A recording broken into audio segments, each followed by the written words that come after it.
because you need continuous industrial process when you start doing this kind of thing.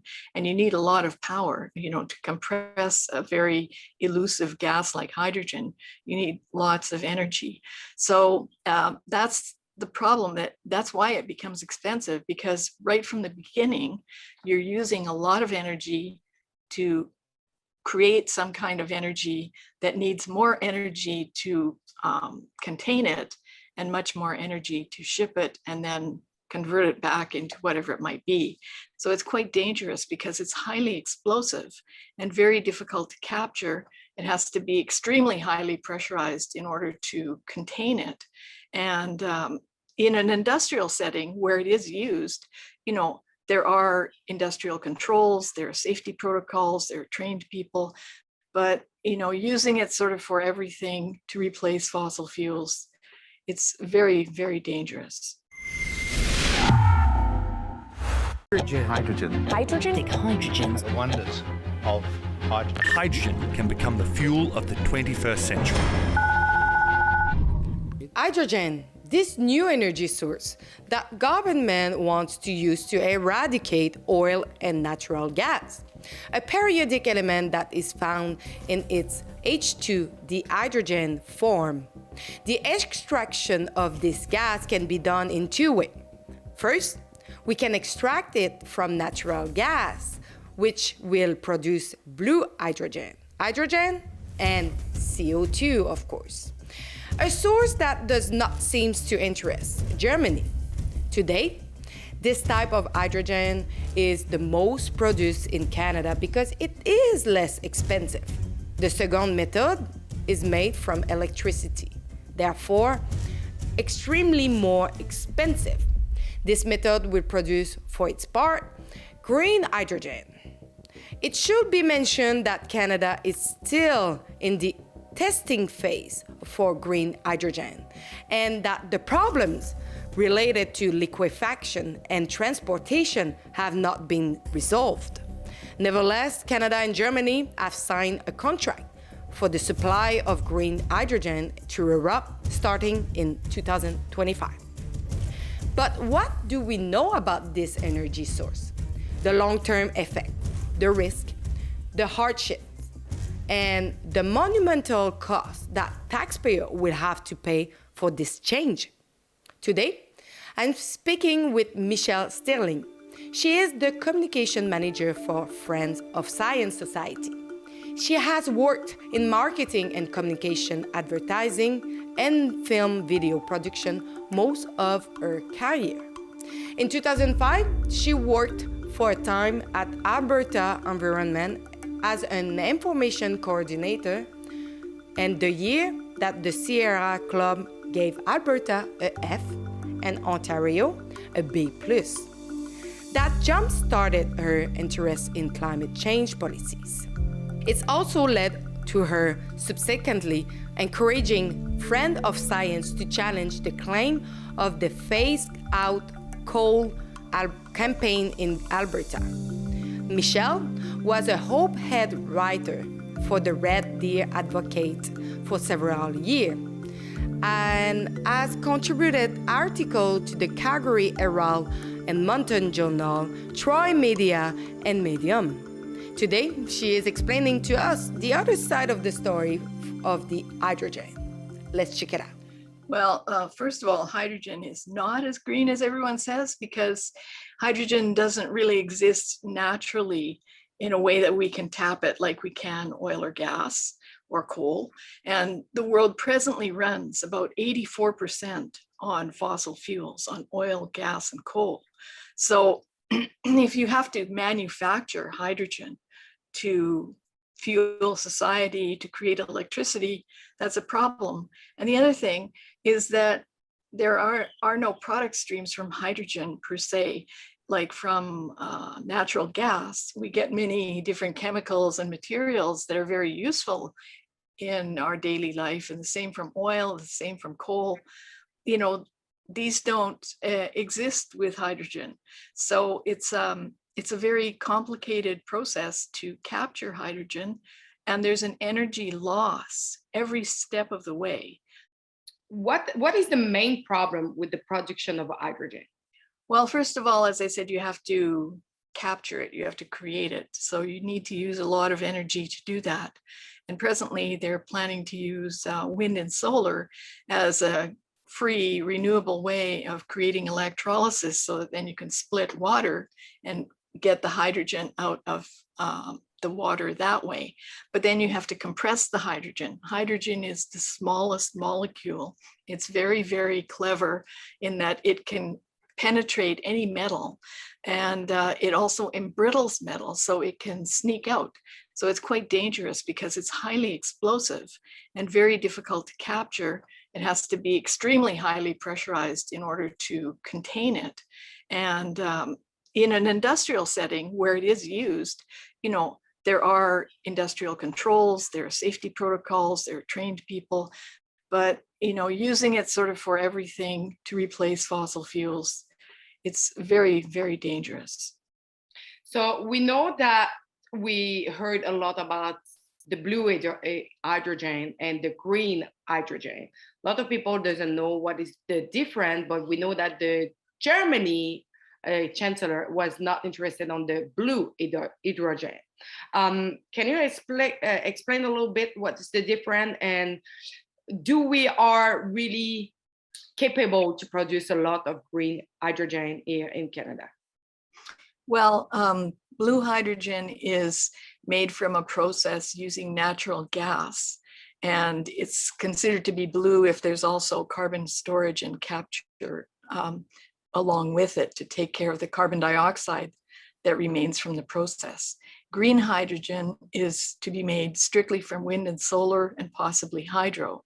So I assume that Quebec is looking at that possibility.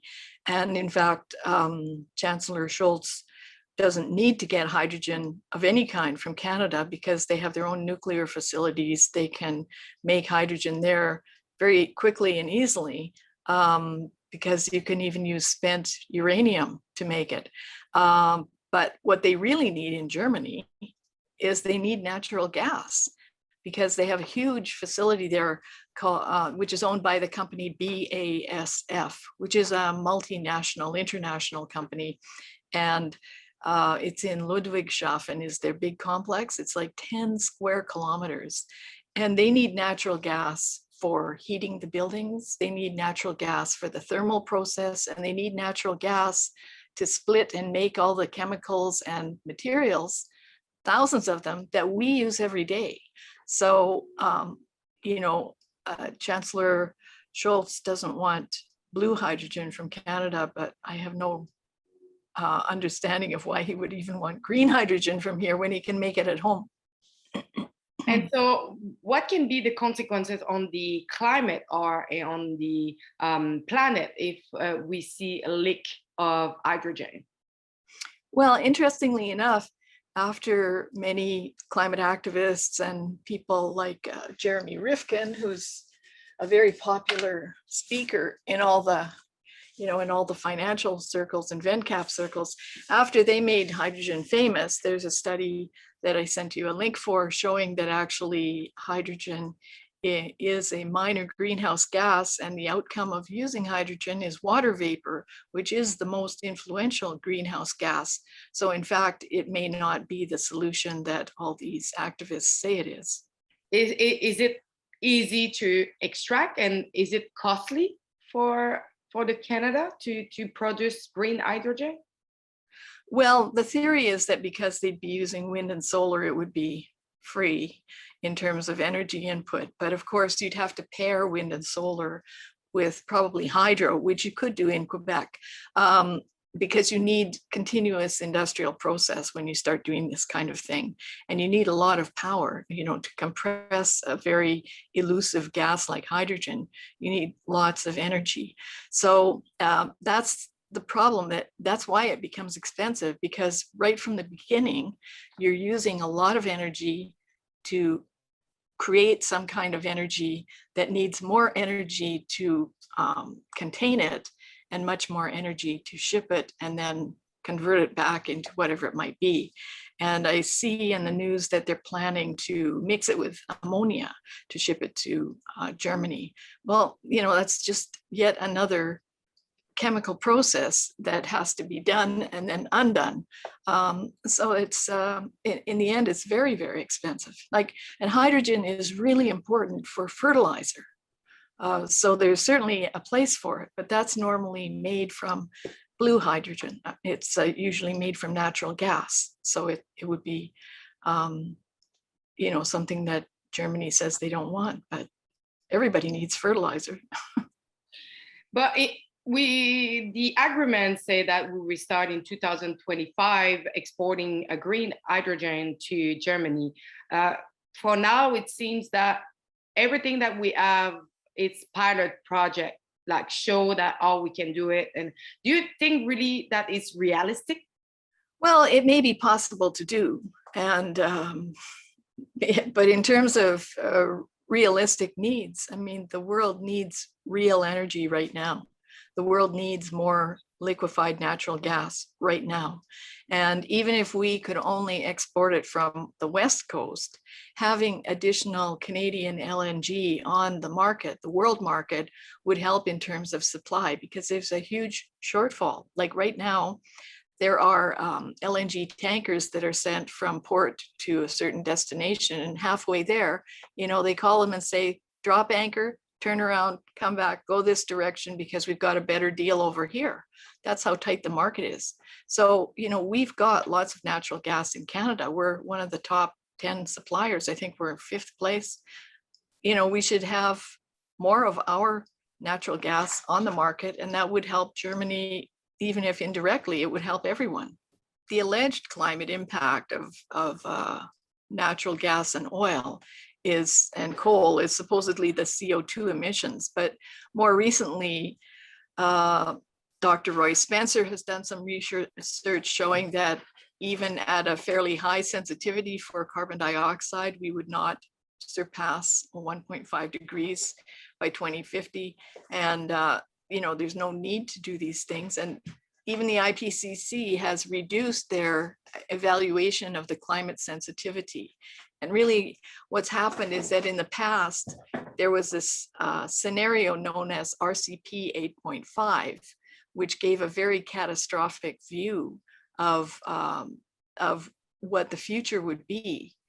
But this is deemed to be an implausible scenario, and the IPCC is not referring to it as our likely future anymore. So the climate emergency is over, and we really don't have to do any of these backflips to try and reach net zero. We do have time to figure out additional solutions, because humans do affect climate change, but we don't control it. Is it really realistic to say like we are really banning and not using any more fossil fuel and just going with hydrogen? No, not at all. Because presently we're using about 84% fossil fuels in the world. How can you change that overnight in the next 80 years? That's impossible, especially when you need fossil fuels. You need energy to turn hydrogen into a distinct molecule that you can use. So, that doesn't make any sense at all. And people say, oh, well, we'll build wind and solar. Well, what will you build it from? You'll build it from fossil fuels. Everything in the world is made, or the energy behind it comes from fossil fuels, the materials, fossil fuels, how it's maintained, how it's installed. Fossil fuels is not something that can just be magically changed overnight. Certainly not with a dangerous, very hard to manage molecule like hydrogen. So net zero, it's something that seems like unrealistic. Yeah, it's a holy grail. It's completely unrealistic. And on our website, on our blog, we have a number of net zero reports, one that we submitted to the federal government. Robert Lyman, who is an energy economist who worked for the federal government for 27 years, was a diplomat for 10 years.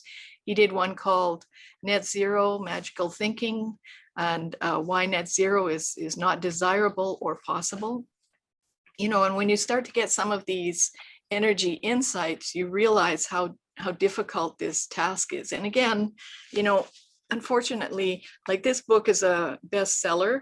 This fellow says that he was also a consultant to the European Union and heads of state around the world, including Angela Merkel. So this is where Germany's energy policies are right now. They have people going into heat or eat poverty this winter.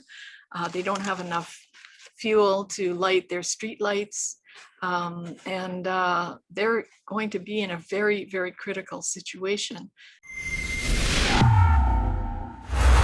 So at Rebel News, we did launch a new campaign. It's called NoGreenReset.com. On this website, we expose the hypocrisy of the new energy that the government wants to push on us.